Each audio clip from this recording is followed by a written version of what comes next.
예, 오늘은 종려주일인데요. 예수님께서 2000년 전에 이제 사역을 마감하시기 위해서 예루살렘에 들어오신 날이 오늘 주일인데요.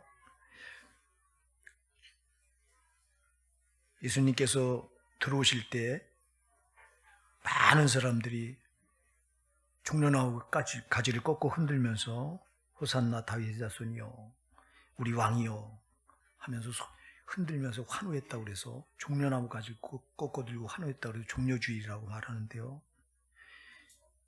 근데 이 길이 과연 이 사람들이 이렇게 수많은 사람들이 무리들이 예수님을 이렇게 환호하고 있는데 정작 예수님의 왜 지금 이 예루살렘에 들어가는지를 전혀 모르고 이들이 예수님을 지금 환호하고 있어요. 이 고난 주간에 우리가 그럴 수 있어요.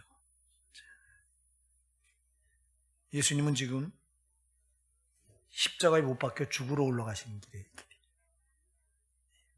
사람들은 예수님이 죽으러 올라오신지 전혀 몰라요. 오히려 예수님이 예루살렘에 들어오시면 유대 왕국을 회복하고 거기서 예수님의 왕국을 이루어서 이제 더 놀라운 그 역사를 이룰 것이다. 이렇게 기대하고 지금 환호하고 있어요. 예수님 죽으시려고 올라가는데 이들은 반대로 생각해요. 이 고난 주간에 우리를 한번 돌아보셔야 돼요. 예수님은 나귀 새끼를 타고서 예루살렘을 입성하시면서 왜 자기가 예루살렘에 들어가야 되는가를 나귀를 통해서 보여주세요. 예수님께서 나귀를 타고 입성하시는 이 일은요, 이미 예수님께서 이 나귀를 타고 예루살렘에 들어가기 520년 전에, 정확하게 530년 전에, 아니 550년 전에, 정확하게는 550년 전에 스가랴라고 한 선지자를 통해서 미리 예언을 해놓으셨어요. 그는 공의로우며 구원을 베풀며 겸손한 나귀를 타나니 나귀의 작은 것 곧 나귀 새끼니라 예언을 해놨어요. 예수님께서 예루살렘에 들어가실 때 이렇게 겸손함으로 나귀 새끼를 타고 들어갈 것이다. 이거를 예수님이 그 올라가시기 바로 그 550년 전에 스가랴라는 선지자를 통해서 예언해 놓으시고 그렇게 그 예언대로 이루어지는 거예요. 자, 그러면 지금 오늘 본문에 보면 저희가 예루살렘에 가까이 와서 감람산 벳바게와 베다니에 이르렀을 때 예수께서 제자 중 둘을 보내시면서 맞은편 마을로 가면 거기 나귀 새끼가 매여 있을 것이다. 그것을 풀어서 끌고 와라. 그럴 때 사람들이 왜 나귀를 풀어가느냐 이렇게 묻거든 주가 쓰시겠다 하라. 그러면 보내줄 것이다. 그래서 제자 둘이 가서 예수님이 시키신 대로 보니까 나귀 새끼가 매여 있어요. 그걸 풀어서 끌고 오려고 하니까 진짜 사람들이 야, 왜 네가 너들 마음대로 끌고 가는 거야 하고 얘기해요. 그때 예수님께서 말씀하신 대로 주가 쓰시겠다. 그래서 끌고 오라고 그랬다. 그러니까 아무 말도 안 하고 그대로 내줘요. 그래서 예수님께서 그 나귀 새끼를 타시고 여기 벳바게에서 예루살렘은 약 3km 떨어진 거리인데 3km를 나귀 새끼를 타고서 이렇게 올라가시는 거예요. 3km를. 이 3km 어간은 관례적으로 옛날의 왕들이 적들과 전쟁에서 승리하고 돌아올 때 입성하던 이 개선길이에요. 개선길. 그래서 왕들이 승리하고 돌아올 때 항상 승리를 상징하는 하얀 말, 백마를 타고 들어오던 거리가 벳바게에서부터 예루살렘 이 관례. 그래서 이게 승리의 길, 승리의 개선문이에요. 이게 개선문. 관례적으로 3km는 왕들이 백마를 타고 적을 물리치고 승리했다고 해서 승리를 상징하는 의미로 하얀 말을 타고 들어가던 그런 길을 지금 예수님께서 나귀를 타고 입성하시는 거예요. 그럼 예수님께서 하얀 말을 타시고 입성하지 왜 나귀를 타고 입성하냐고. 하얀 말을 타고 오실 때는 따로 있어요. 우리가 요한계시록 19장 11절에 가서 보면 그때 예수님께서 재림하실 때 하얀 말, 백마를 타고 오시겠다고 예언을 해놓고 있어요. 지금 예수님께서 예루살렘에 올라가는 이 길은 왕으로서 올라가는 길이 아니에요. 종으로서 올라가는 거예요. 종으로서. 모든 인간의 죄를 대신 다 짊어지고 종의 형체를 가지고 오셨다. 우리가 빌립보서 2장 6절부터 8절에 보면 이렇게 말씀하세요. 그는 근본 하나님과 한 본체시나 하나님과 동등됨을 취할 것을 여기지 아니하시고 오히려 자기들도 종의 형체를 가져 사람들과 같이 되었고 사람의 모양으로 나타나였음에 자기를 낮추시고 죽기까지 복종하셨으니고 십자가에 죽으심이라.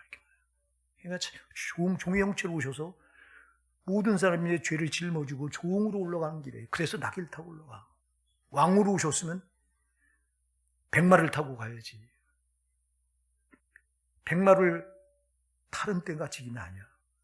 주님 육신 입고 오신 것은 왕으로 오신 게 아니라 종으로 오신 거예요. 저와 여러분을 섬기려고. 그래서 우리는 여기 나귀가요. 지금 예수님께서 나귀를 타고 예루살렘에 이렇게 입성하잖아요. 나귀가 누구예요? 나귀가 여러분, 우리가 구약에 보면 하나님께 드린 제물 보면 소도 드리고 양도 드리고 또 염소도 드리고 비둘기도 드리고 이렇게 드려요. 근데 유독 말과 나귀는 제물로 쓰지 못해요. 이건 왜? 부정한 짐승이기 때문에. 그러니까 여러분, 나귀는 부정한 짐승이에요. 예수님이 타시면 안 될 짐승이에요. 예수님 거룩하시잖아. 할렐루야. 거룩하신 예수님께서 부정한 짐승 나귀를 타셨어. 그래서 여기 이 나귀는요, 부정한 우리를 상징해. 아멘. 우린 죄로 부정하잖아. 우리는 모든 인간들은 다 죄로 부정합니다. 근데 그런 부정한 나귀를 타신 거예요. 그러니까 그리고 나귀를 타시고 예루살렘까지 입성하시는 거예요. 3km를. 그러면 이 나귀는 부정한 우리의 상징이에요. 그러니까 이게 곧 뭐냐? 우리가 부정한 우리를 주가 쓰시겠다고 부르셨어. 할렐루야. 주가 쓰시겠다. 참, 왜 부정한 나귀를 부르시냐고. 응? 말은 부를 수가 없죠. 종으로 오셨으니. 말은 왕이나 타는 거니까. 신분이 높은 사람이 타는 거니까. 예수님이 신분이 낮은 천한 종의 신분으로 오셨기 때문에 말은 탈 수가 없고. 그러면 소를 타고 들어가시지 차라리. 소는 이 부정한 짐승이 아니에요. 하나님께 제물을 드리신 거룩한 짐승이기 때문에 부정한 짐승이 아닌데, 그럼 그걸 타시지 왜 하필이면 부정한 나귀를 타셨냐? 나귀가 바로 죄로 부정한 우리를 상징합니다. 그러니까 우리를 쓰시겠다고 부르신 거예요. 할렐루야. 부르시고 우리를 타고 지금 예루살렘까지 입성하시는 거예요. 예루살렘은 영적으로 보면 여러분, 저 천국인 줄 믿으시기 바랍니다.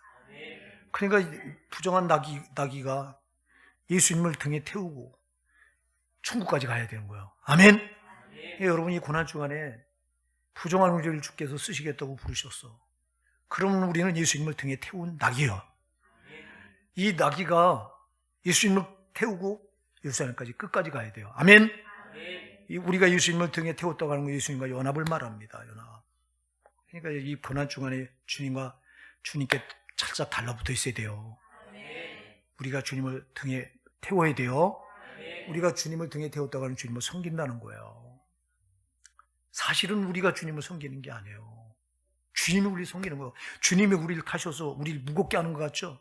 아니에요. 나귀를 타신 주님은 나귀와 하나로 이렇게 일체가 된 건데, 하나로 일체가 돼서 지금 예루살렘을 향해 올라가는데, 나귀가 예수님을 태운 게 아니라 예수님이 나귀를 불러서 예수님이 타시는 순간 사실은 예수님이 나귀와 일체가 돼서 예수님이 나귀를 이끌고 가는 것과 똑같은 거예요. 이게.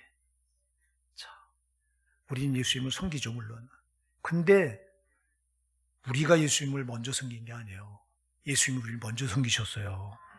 그래서 마태복음 20장 28절에서 인자가 온 것은 섬김을 받으려 함이 아니요 도리어 섬기려 하고 자기 목숨을 많은 사람의 대속물로 주려 함이니라.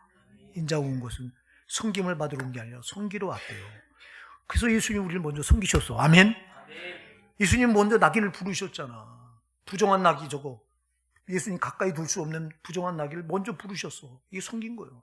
죄인된 우리를 예수님이 부르셔서 그냥 부르신 거예요. 자기가 십자가에 피 흘려 죽으셔서 그 피값을 마귀에게 지불하고 우리를 부르셨으니 이게 우리를 섬긴 겁니다, 여러분. 그래서 예수님 먼저 우리를 섬기시고 그 섬김을 받은 우리가 십자가 피로 섬김을 받아서 우리가 죄에서 구원받은 우리가 이번에는 예수님을 우리가 우리 등에 태우고 섬겨야 되는 거예요. 네, 섬겨. 그래서 여러분이 고난 주간에 내 등에 정말 예수님이 타고 내가 예수님을 등에 태우고 예수님과 연합이 되어 있는가 돌아보시기 바랍니다. 이렇게 태우고 가는 길에 이 길은 자, 이 벳바게에서 부정한 나귀를 불러서 예수님이 먼저 불러서 섬기시고 이때부터 구원받은 거예요. 구원받은 성도가 이때부터는 예수님을 등에 태우고 예루살렘까지 실질적으로는 3km지만 우리가 구원받고 천국에 들어가는 거리가 얼마나 될지 우리는 모르죠.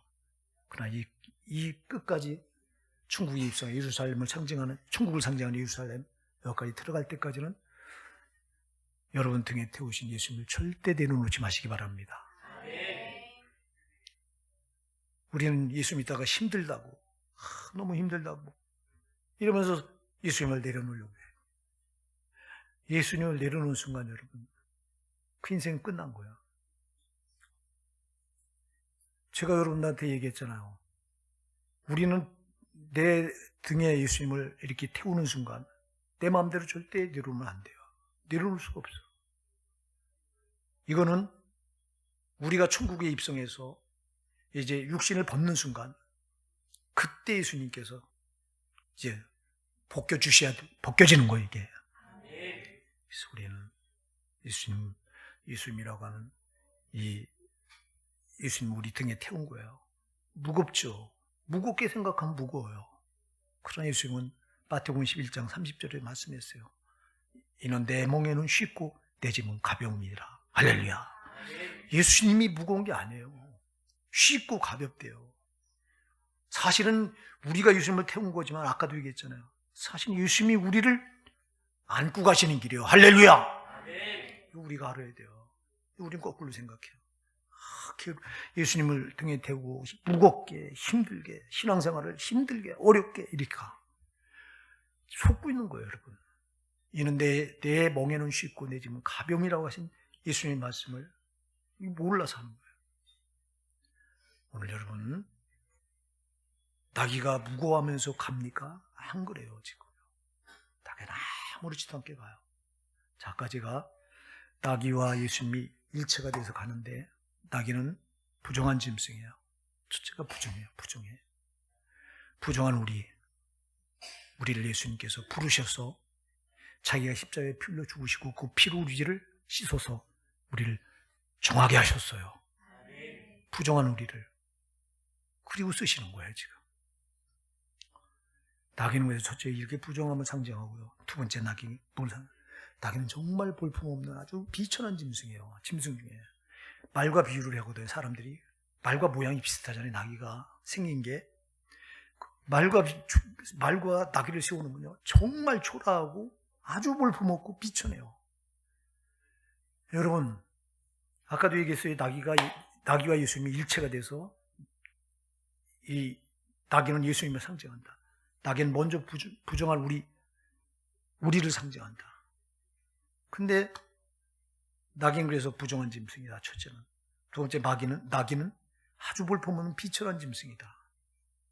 예수님께서 나귀와 일체가 됐다고 하는 건 자기가 이렇게 비천한 자리로 내려선 거예요. 이분이 어찌 비천한 분이에요? 이분은 만왕의 왕이시잖아요.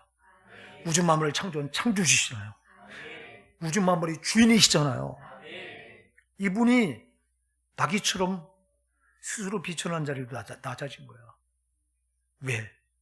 자기가 비천한 자리로 낮아지지 않으면 죄인된 우리를 구원할 수 있는 길이 없기 때문에 그분은 나귀처럼 그 존귀한 하늘 보좌를 버리시고 나귀처럼 비천하고 볼품없는 자리까지 낮아진 거예요. 이사야 선지자는 이 부분을 이사야 53장 2절로 3절에서 아주 분명히 기록해놓고 있어요.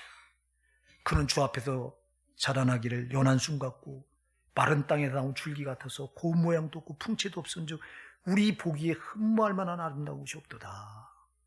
그는 멸시를 받아서 사람에게 버림받았으며 간고를 많이 겪었으며 질고를 하는 자라. 마치 사람들에게 얼굴을 가리우고 보지 않을 받는 자 같아서 멸시를 당하였고 우리도 그를 귀하게 여기지 아니하였도다. 이렇게 말해요. 연한 순 같고 마른 땅에 나온 줄기 같아서 고운 모양도 없고 풍채도 없은즉 우리 보기에도 흠모할 만한 아름다운 것이 없대요. 예수님이 낮아짐을 그렇게 이사야 선지자는 이사야 53장 2절에서 3절에서 말해요. 그는 멸시를 받아서 사람들에게 버림받았으며 간고를 많이 겪었으며 질고를 하는 자. 마치 사람들에게 얼굴을 가리우고 보지 않을 받는 자 같아서 멸시를 당하였고 우리도 그를 귀히 여기지 아니하도다. 누가 예수님 십자가 죽으심을 귀히 여기는 자가 누가 있냐? 없다는 거예요. 그렇게 낮아졌다. 만왕의 왕이신 그분이 이렇게 비천하게 낮아져서 나귀처럼 비천하고 볼품자리까지 내려와야 됐다. 왜 그래요? 죄로 한없이 낮아져 우리는 죽을 수밖에 없는 우리를 높여주시기 위해서, 우리를 높여주기 위해서 존귀하신 그분이 가장 나귀처럼 볼품없고 비천한 자리까지 이렇게 나귀가 일체가 됐다고 하는 건 그렇게 자기를 낮춘 거예요. 이 부분을 고린도후서 8장 9절에서도 말씀합니다. 우리 주 예수 그리스도의 은혜를 너희가 알거니와 부유하신 자로서 너희를 왜 가난하게 되시면 그의 가난함으로 인하여 너희를 부유케 하려 하심이라. 가장 부유한 자가 가장 가난한 자가 되었대요. 왜 그래요? 그의 가난함으로 인하여 우리를 어떻게 하려고? 부유케 하려고. 할렐루야. 그래서 그는 이렇게 나귀처럼 비천한 자리까지 스스로 낮아진 거예요. 나귀와 일체가 됐다고 하는 그 부정함. 꼭 죄인의 모습으로 오셨잖아요. 예수님이. 죄가 없는 그분이 우리를 부정하면서 건져내시려고, 그리고 우리가 한없이 죄로 낮아져서 정말 지옥 밑바닥까지 떨어지고 우리를 거기서 건져내기 위해서 그 존귀하신 분이 스스로 나귀처럼 볼품없고 비천한 자리에 처했잖아요. 그다음에 나귀가 뭘 상징하냐? 나귀는 고난을 상징해요. 고난. 여러분, 나귀는 일생 짐만 짊어지고 정말 살아가는 고단한 삶을 살아가야 되는 존재가 나귀예요. 고난을 상징하는 짐승. 나귀는 수고와 무거운 짐을 짊어지고 고난의 삶을 살아야 되는 이 짐승이 나귀예요. 그 어깨에서 눈만 뜨면 짐을 싣고 주인이 끄는 대로 끌려가다가 또 주인이 벗겨놓으면 또 벗겨주고 다음날은 또 짐을 지고 계속 등허리에서 짐이, 수고와 무거운 짐이 이게 항상 얹어지고 고통스러운 삶을 살아야 되는 짐승이 나귀예요. 아까 나귀가 우리 인생을 예시한다고 그랬잖아요. 우리 인생이 보세요. 우리 인생이 수고의 짐, 무거운 짐을 짊어지고 고난의 길을 가야 되는 이 존재가 우리 인생이잖아. 아멘? 근데 예수님이 오셔서 우리의 수고의 짐과 이 무거운 짐을 대신 짊어지시고 나귀처럼 되셨다는 거예요. 할렐루야! 그래서 마태복음 11장 28절에서 예수님은 수고하고 무거운 짐을 자들아 다 내게로 오라. 내가 너희를 쉬게 하리라. 내 짐을, 내 수고의 짐, 수고의 짐은 여러분 생활의 짐이에요. 살아가면서 생활 가운데 짊어진 짐이 수고의 짐이에요. 무거운 짐은요, 그건 죄짐이에요. 모든 인생들이 이렇게 생활 가운데 살아가느라고 짊어지는 짐이 있고 또 아담으로부터 물려받은 죄짐이 있고, 그래서 이 수고의 짐, 생활의 짐과 죄짐을 짊어지고 허덕거리며 고통스러운 삶을 살아가는 우리 인생들을 이 나귀와 합체 이렇게 일체가 되시면서 예수님께서 그 짐을 다 맡아주신 거예요. 그래, 여러분 얼마나 감사해요. 자기가 스스로 우리처럼 낙이화돼서, 예?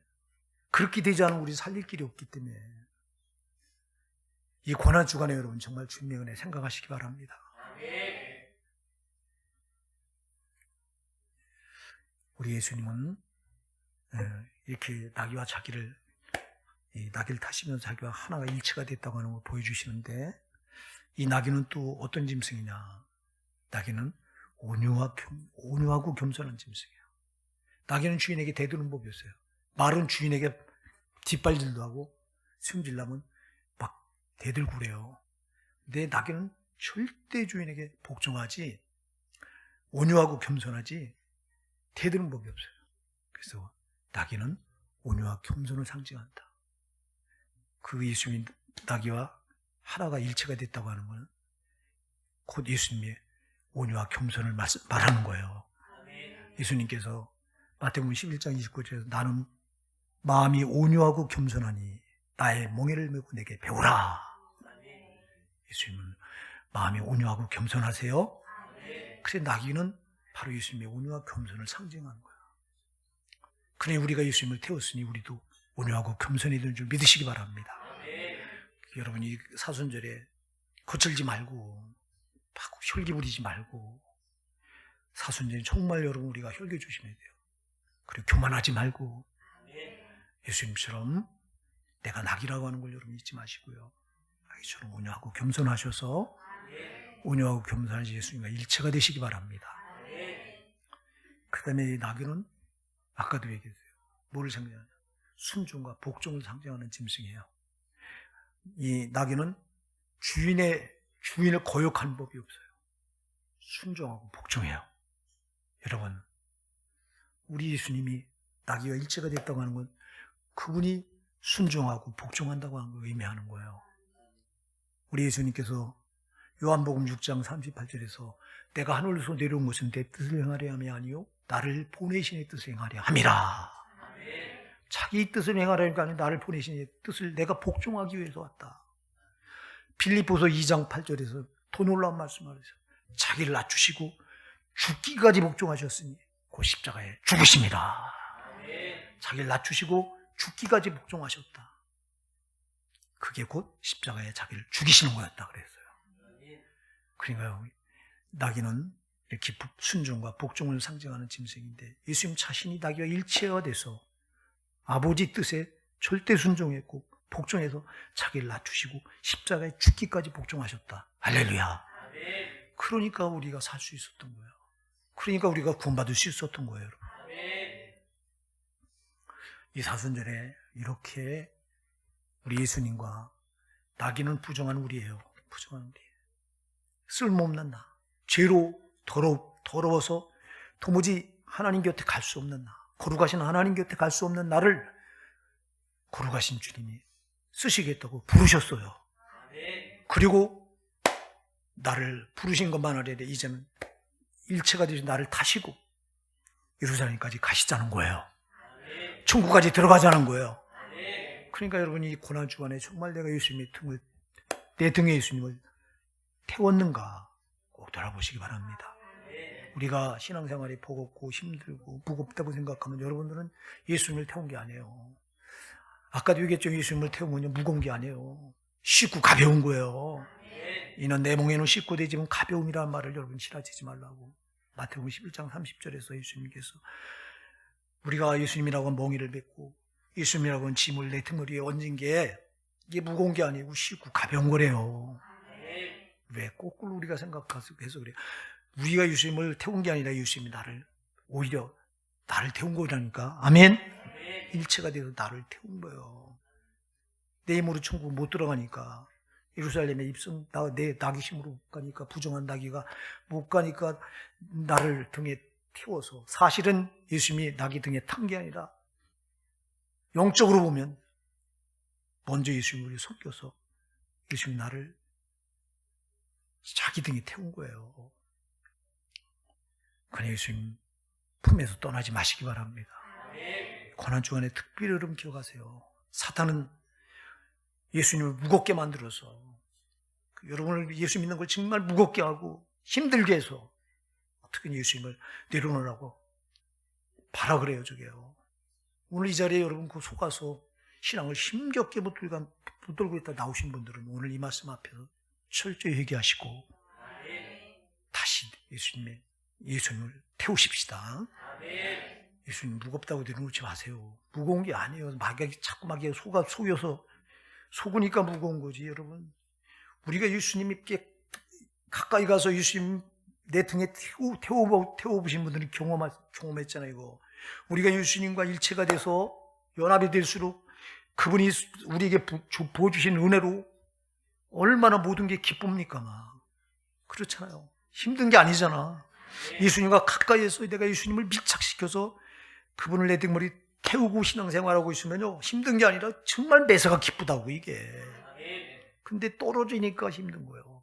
예수님을 떨어뜨려 놓고 내 등허리에 안 태우고 무겁다고 마귀가 그렇게 만들어서 예수님을 무거운 것처럼, 신앙생활을 무거운 것처럼 만들어가지고 속이잖아요, 여러분. 왜 거기 이 고난주간에 왜 우리가 속냐고. 속지 마시기 바랍니다. 이렇게 해서 예수님 벌써 나귀를 타시고 예루살렘에 입성하면서 수많은 무리들에게 내가 왜 예루살렘에 나귀를 타고 올라가야 되는가를 보여준 거예요, 이게. 야, 내가 너희가 생각하는 것처럼 왕으로, 내가 너희들이 생각하는 것처럼 그 예루살렘에 올라가서 유대 왕국을, 거대한 유대 왕국을 회복시키고, 그리고 이제 거기서 내가 부귀영화를 누리려고 들어가는 게 아니라, 그러려면 내가 백마를 타고 왕의 모습으로 올라가야 되는데, 그게 아니라 너 종의 모습으로 이렇게 올라가지 않냐. 그러니까 너희가 나를 막 종려나무까지 꺾어서 막 연호하면서 호산나 다윗의 자손이여 높은 곳에서 찬양하리로다 우리 왕이여 막 연호하지만, 예수님은 지금 나귀를 타시면서 겸손의 왕으로 이렇게 고난당하시고, 이렇게 정말 십자가에 이렇게 고난당하셔서 십자가에 죽으셔서 그 피로 모든 인간들을 구원하기 위해서 고난받으러 올라간다고 하는 걸 나귀를 타고 보여주는데도 이 예수님의 뒤를 따르는 무리들은 전혀 몰라요, 이거를. 자기들 입장에서만 지금 신앙을 붙들어. 예수님 입장은 전혀 생각을 안 해. 오늘 우리가 그럴 수 있어요. 여러분, 절대 예수님 입장을 생각하셔야 돼요. 예수님은 이 고난주간에, 그래서 우리가 이 고난주간에는 철저히 우리 자신을 절제하고, 또 할 수 있으면 또 금식도 하면서 예수님의 고난을 우리가 동참해야 되는 거예요. 예수님의 고난을 모르면 안 돼요, 이게. 예수님은 고난받으러 십자가에 죽으시기 위해 올라가시잖아요. 마태복음 16장 21절에서 제자들에게 말씀하셨잖아요. 내가 예루살렘에 올라가는 걸 비로소 말씀하시는데, 제자들에게 내가 예루살렘에 올라가면 장로들과 대제사장들과 서기관들이 잡혀서 많은 고난을 받고 십자가에 못 박혀 죽은 뒤에 사흘 만에 살아나리라 하고 고난을 말씀하셔요. 그게 고난의 길인데 뒤를 따라가는 이 제자들은 전혀 몰라요, 이걸. 그냥 자기들 입장에서 보면 진짜 메시아, 현실적인 메시아로만 생각하는 거야. 이 땅에서 잘 먹고 잘 살 우리를. 왜 요한복음 6장에서 베세다 강에서 물고기 보리떡 5개 물고기 2마리 가지고 5,000명을 먹이시고 12방울을 남기는 기적을 베풀었잖아요. 이때 사람들이 예수를 쫓아다닙니다. 왜 쫓아다녀요? 예수님께서 요한복음 6장 26절에 말씀합니다. 너희가 나를 찾는 것은 표적을 본 까닭이 아니요 떡을 먹고 배부른 까닭이로다. 예수님 뒤만 쫓아다니면 먹을 거 다 해결되는구나. 예수님은 현실적인 메시아로만 보는 거예요. 현실적인 메시아가 아니라 그 영혼을 살리려고, 죄로 빠져있는 그 영혼을 죄에서 살리려고 오신 메시아인데, 이건 까맣게 모르고 현실적인 메시아만 바라는 거예요, 애들이. 그래서 여러분 3일 만에 예루살렘에 이렇게 올라갈 땐 이렇게 종려나무까지 꺾고 그 길에다가 주단을 깔듯이 자기들의 겉옷을 펴서 쭉 깔고 이러면서 예수님을 연호하고 환호했던 이들이요, 3일 뒤에 폭도로 변해요. 예수를 십자가에 못 박으소서, 빌라도 총독을 향해서 예수를 십자가에 못 박으소서 죽이라는 거 예수를 이렇게 환호했던 자들이 왜? 자기들이 생각했던 메시아가 아니야. 자기 현실적인 문제를 해결해 준 메시아가 아니라는 거예요. 이들은 자기들이 영혼이 죄 가운데 빠져서 거기서 건진받아야 될 존재라고 하는 거 전혀 모르고 중요한 건 육신, 당장. 우리가 오늘 이 고난주간에요. 당장의 문제 때문에 우리가 예수를 따라가고 있다면요. 잘못된 거예요, 이거요. 돌아보셔야 돼요. 이들이 그러니 예수님 마음이 얼마나 허전하겠어요, 지금요. 이들은 연호하고 환호하지만 우리 같은 사람들이 아마 그랬으면 엄청나게 우쭐거리고 막 대단한 그 분위기에 빠져서 막 이랬을 거예요. 근데 예수님 정말 슬퍼하신 거예요. 왜? 예수님의 뜻과 전혀 다르게 이들이 환호하고 있는 걸 예수님이 너무도 잘 알잖아. 그래서 요한복음 6장 41절에서 예수님이 이렇게 말해요. 나는 사람에게 영광을 취하지 아니하노라. 다만 하나님을 사랑하여 너희 속에 없음을 알았노라 말해요. 사람의 영광을 취하지 않는데 왜?